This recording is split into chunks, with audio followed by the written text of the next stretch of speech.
Bab 1. Konsep berpikir dalam sejarah. Sejarah adalah sebuah fakta yang muncul di masa lalu yang merupakan kejadian nyata dan benar-benar terjadi pada masa tertentu. Materi yang dipelajari pada bab 1 yaitu tentang konsep berpikir dalam sejarah. Ada 5 konsep yaitu sebagai berikut. 1. Konsep berpikir diakronik. Kata diakronik yaitu secara etimologi berasal dari Yunani. Dia dan kronos, dia mempunyai arti melintas, melampaui atau melalui, dan melampaui waktu yang panjang tetapi dalam batasan ruang. Contoh cara berpikir diakronik adalah masa penduduk Jepang di Indonesia. Terdapat beberapa ciri cara berpikir diakronik antara lain sebagai berikut. A. Digunakan dalam ilmu sejarah. B. Menekankan pada proses dan durasi atau waktu. C. Bersifat historis atau komparatif. D. Bersifat vertikal atau memanjang berdasarkan dimensi waktu. E. Terdapat konsep perbandingan. G. Terus bergerak dan memiliki hubungan kualitas atau hubungan sebab akibat. H. Bersifat dinamis. 2.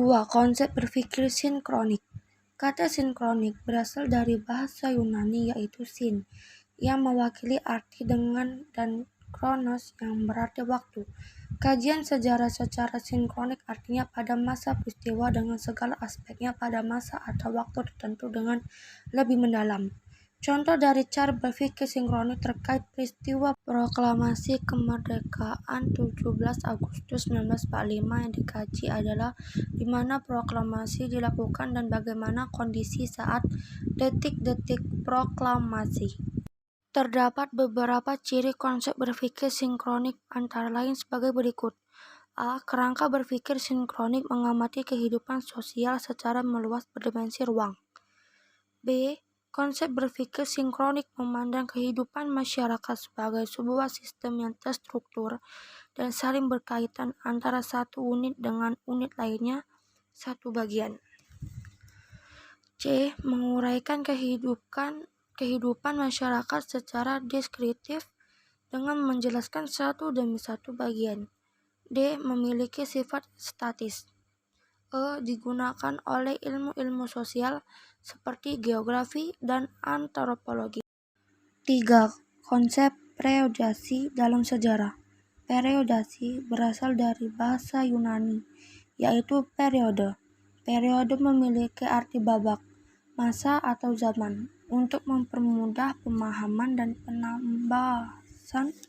pembahasan sejarah kehidupan manusia, dibuat suatu periodasi atau pembabakan masa sejarah. Contoh periodasi adalah pembagian zaman dari zaman praaksara dan zaman aksara yang dasar pembagiannya adalah kemampuan manusia dalam mengenal tulisan. Tujuan dibuat sebuah periodasi adalah sebagai berikut. A. Mempermudah dalam memahami sejarah. B. Mengklasifikasi peristiwa-peristiwa sejarah. C. Mempermudah dalam menganalisis perkembangan dan perubahan yang terjadi di setiap periode. D. Menyederhanakan rangkaian peristiwa sejarah. 4. Konsep kronologis dalam sejarah. Secara etimologis, kata kronologi berasal dari bahasa Yunani, yaitu chronos dan logos. Kronos artinya waktu.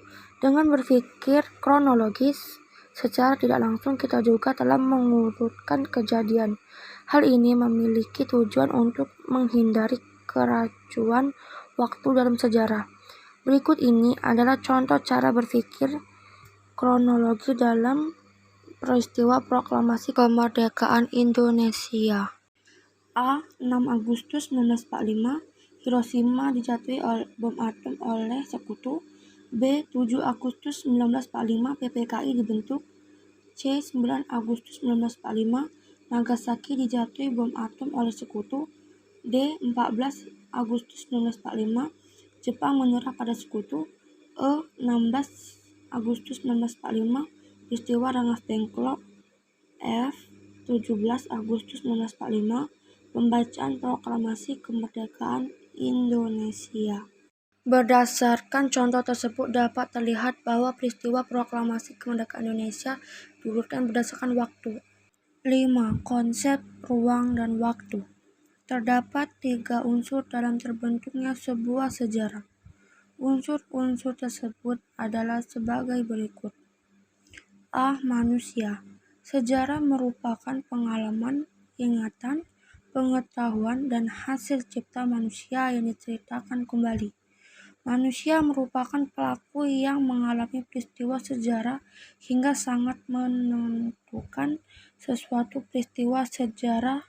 Sejarah merupakan sejarah atau pengalaman yang dialami oleh manusia, bukan hewan maupun tumbuhan. B. Ruang. Dunia merupakan ruang terjadinya berbagai peristiwa. Ruang sendiri mencakup seluruh permukaan bumi. Dalam dimensi ruang, manusia melakukan berbagai kegiatan dan menciptakan sebuah sejarah. C. Waktu. Waktu merupakan unsur penting dan merupakan dasar pada sejarah. Perjalanan manusia sendiri pun tidak dapat dilepaskan dari waktu. Konsep ruang dan waktu adalah unsur penting yang tidak dapat dipisah dalam suatu peristiwa dan perubahannya yang dialami oleh manusia sebagai subjek atau pelaku sejarah. Seluruh aktivitas manusia pasti berlangsung bersamaan dengan tempat atau ruang dan waktu kejadian. Sekian video dari saya. Wassalamualaikum warahmatullahi wabarakatuh.